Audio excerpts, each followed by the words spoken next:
Morning, guys. So we are going to go ahead and process 6 pumpkins today for the holiday season, and I am going to go ahead and cut these open, cut them in half, and then take out the seeds. And these are little sweeties, and then this is a different variety. Make sure your pumpkins still smell good. And we will scoop out, let me see. I wish I had one of those little pumpkin scoopers, but I don't. That's okay. We'll just use a regular spoon and a container to put the debris in. And we are going to feed the seeds and stuff back to the chickens we have outside. Pumpkin seed is really good for them. It's a natural dewormer.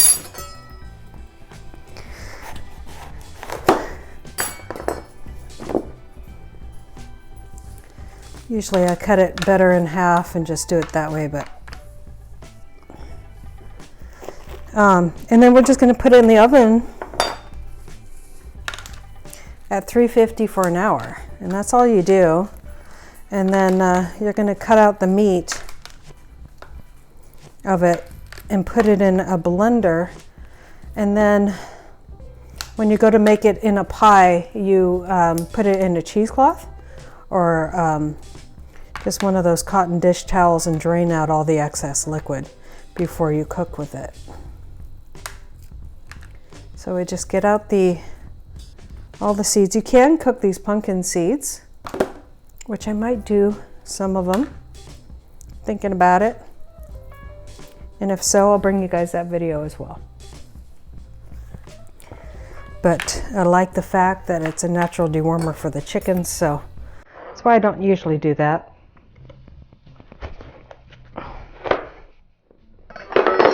You can see that this is a really good variety because it's got a lot more meat in it.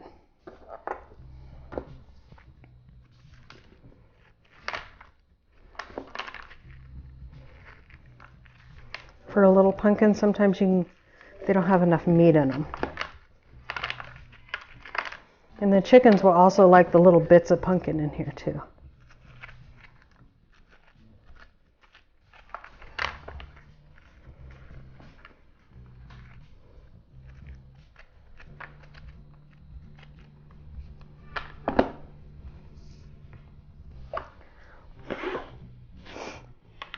So there's not a whole lot of chopping to this at all.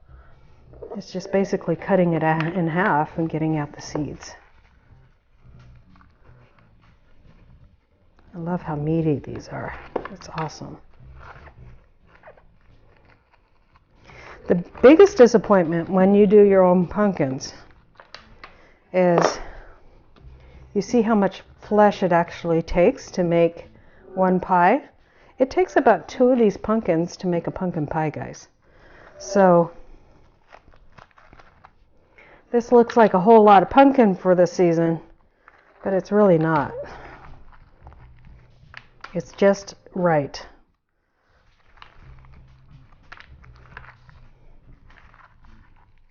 Next year on our new property, we'll probably be growing a lot more pumpkin because you can give it to a lot of the animals will really benefit from pumpkin too. So case in point, as my dog goes for a little piece of pumpkin seed that fell on the ground.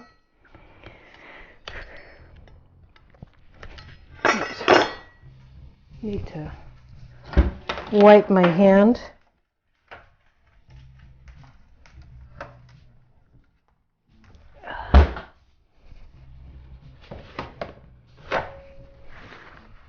The handle is getting slippery around the knife, and I don't want to have a slippery handle. These knives that we own are very, very sharp.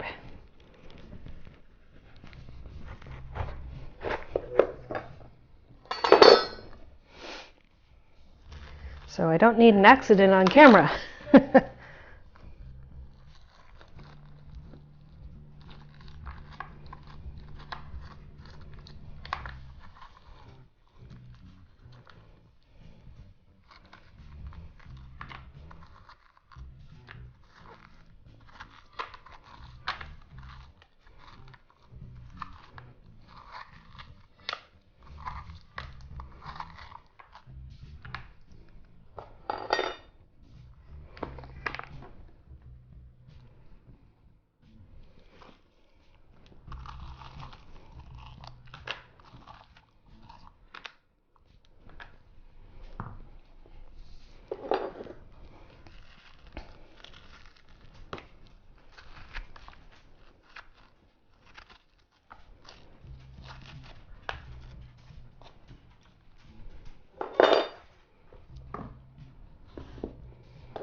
Glad I saved, and I'm going to save some more of these pumpkin seeds.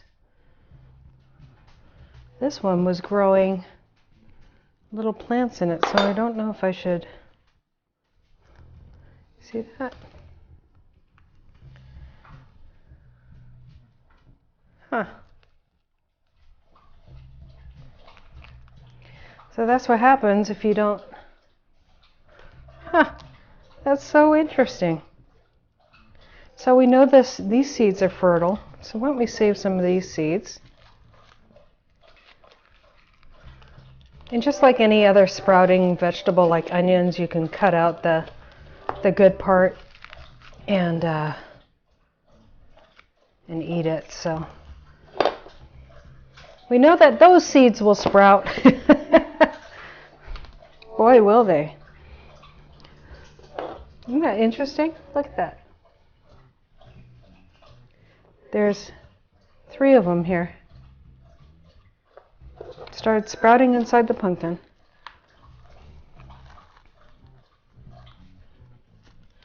That's how you get volunteers, my friends, in your garden. So if I had left this one in the garden to rot on the vine, I'd have a pumpkin growing from it out there.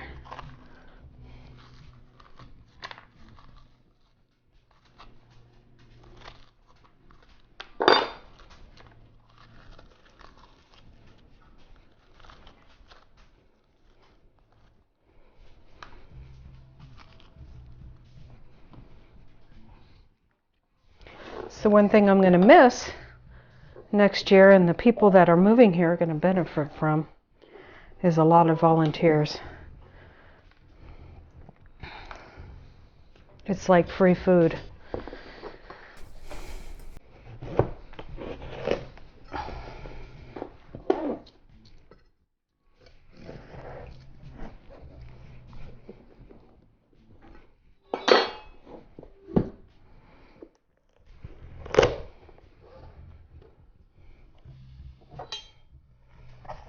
You can dry these seeds in your dehydrator and put them in your chicken food.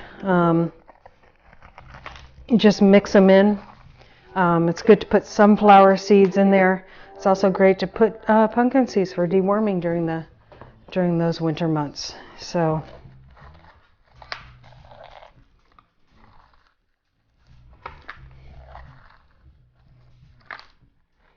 I've already collected some of these seeds, so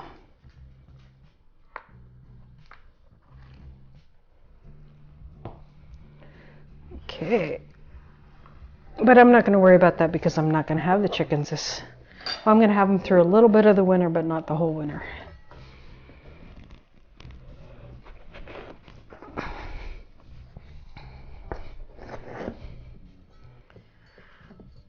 Now this one, if you look at it, it's kind of oddly shaped, and what happens with a gourd is that when they have like a really odd shape to them, like this right here, a bug probably bit right here somewhere on this pumpkin, and so the rest of the area overgrows, and this area where it was bit kind of shrinks up a little bit to heal the pumpkin or the gourd or whatever it is. So if you get in funny shapes on things, it's probably little pests that have bitten into your pumpkin.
And I'm just going to stab them with my knife.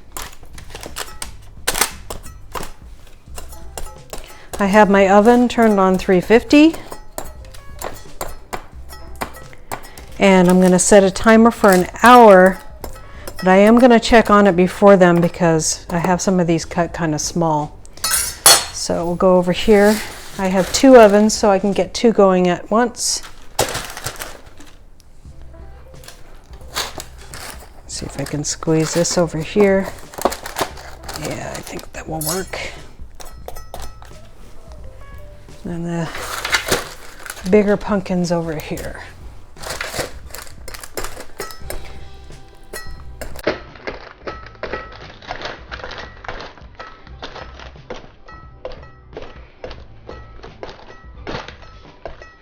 And after they cook in the oven for an hour, their skin is just going to peel right off, so you don't have to worry about that. That's why we do this step. And then you get your pumpkin cooked again. I don't put salt or anything on it. That's it. So we put this in the oven for an hour, and we'll be back as soon as it's ready to go in the oven, and we'll start that timer together. Guys, these are ready to go in the oven, so let's get them in there. Oven's at 350. One in the bottom, one in the top. Okay, so we'll see you guys back in 1 hour when these guys come out, and I'll show you what I do after that. Okay guys, it's been 1 hour and I'm looking at these pumpkins. I think they need to go a little bit longer.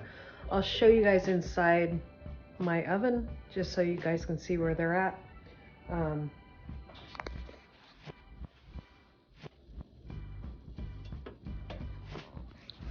So I'm just going to cook them probably another 20 minutes and they'll be done.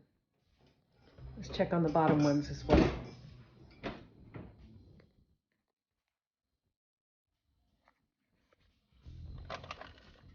Yeah. If you saw when I poked at it, my fingers should be going through it, and those aren't done. So we'll see you guys back in just a little bit. Perfect.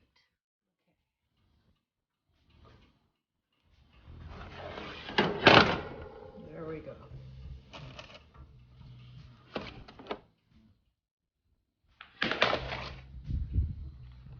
there you guys go. Pumpkins are done. I'm gonna wait for them to cool, but you can see on the other side what they look like. You really don't want any of those white spots. And there you go. That's what they look like. You can just stab a fork into them, like, or a fork or a knife, just really simple. They're done. And as they cool, the skin will come off easier. So I'm just gonna let them cool, and then we'll peel the stuff right out of there so you can see how it just comes out like that. So we'll come back later in a couple hours when these have cooled all the way. And the puree part, I am, as you can see, it's just coming right off, but it still sticks to the skin of the pumpkin a little bit. I just get in there with my fingers and rub it off the skin, and it just drops right onto there. There was a couple pumpkins that didn't turn out. The bigger ones aren't done yet. This one's on the verge of not being done enough, but it's okay. I can still get it off of the skin. And I just kind of rub my thumb into it. This is the best way I've found doing it. You could do it with tools, or you know, spoons or whatever, but I find that this is better, quicker. And just kind of rubbing my thumb into the skin and then getting it off the skin like so. You can see how it's just, and then I check to make sure I'm not getting the skin in there. Just like so. And then I throw it into my blender. It's probably better to use a food processor for this, but this is a Ninja blender with many blades, so it makes fast work of it. So a heavy duty blender would work.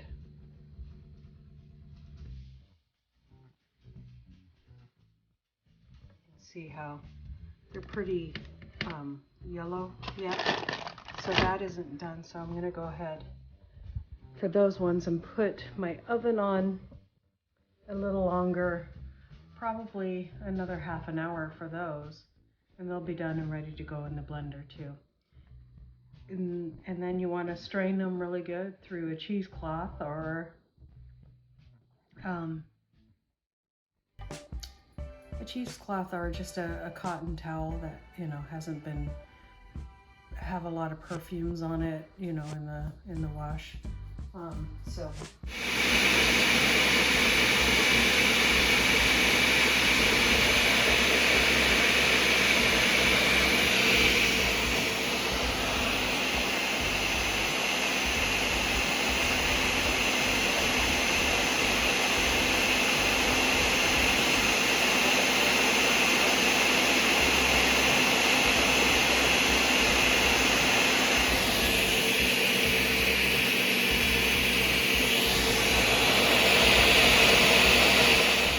I blended this up, and you can see it made about 2 cups, and that was about 4 little pumpkins. So